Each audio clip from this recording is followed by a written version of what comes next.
FinCEN has finally opened up recording and reporting for the Corporate Transparency Act.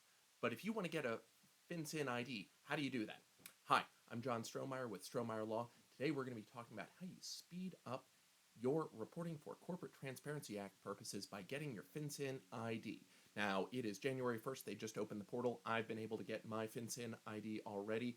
It was fast and easy. It probably only took me a few minutes, but I thought I'd go ahead and put together this quick video to show you what it looks like. Now, let's start with how do we do this?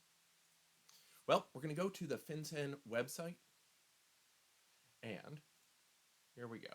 So they've got this new beneficial ownership information. We're looking here at the beneficial ownership information. The preparing, how do you file? How do I get the FinCEN ID? Well, now it's time to file. We're clicking on how to actually get it.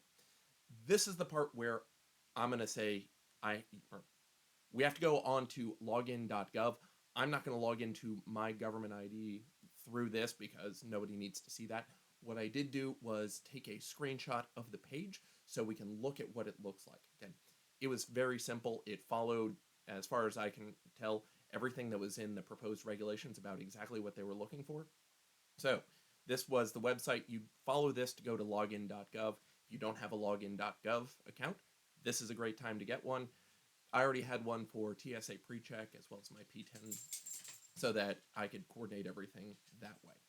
Now, if we transition and go to where this was, so what we're looking at, this is basically what the page looked like. This is the screen print of it, so that's why the fonts don't look quite as nice. But what were they looking for? Again, it's the same stuff we've been talking about the entire time. First name, middle name, last name, date of birth. And then because I'll be both a company applicant and a beneficial owner, I had to put in both addresses. I put in my residential address, and then I added address, and I put in my business address. And that's everything there. Then the identifying document, you only have a few options. Now, I know there's been some thoughts, oh, well, you're going to have to put down your social. This is not true. Beneficial owners, company applicants are not reporting their social security numbers. They're only reporting these identification numbers. And to follow up on that, here we go. What are your options? State-issued driver's license, which is what I ended up choosing, just my normal driver's license. I scanned a copy of that and uploaded it. The other thing you could have had is state, local, or tribe-issued identification card, a U.S. passport, or a foreign passport. Now, what you then see is the identifying document. The number is what is going here. Then the country issuing it. Now, at this point, I had stopped, inputting information so that I could take a screenshot of it. So I put the U.S. here, and then the state. My home state, I put that there. Then I uploaded a copy of it.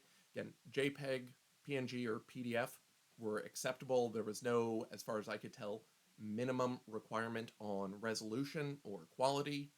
And then I hit I agree and submit it, and then there's the end of that. So at the end of this, really, it only took me a few minutes because I had already scanned my photo ID.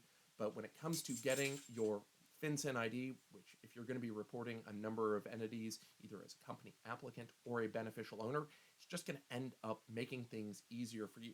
Now remember, this FinCEN ID, this process only works for individuals.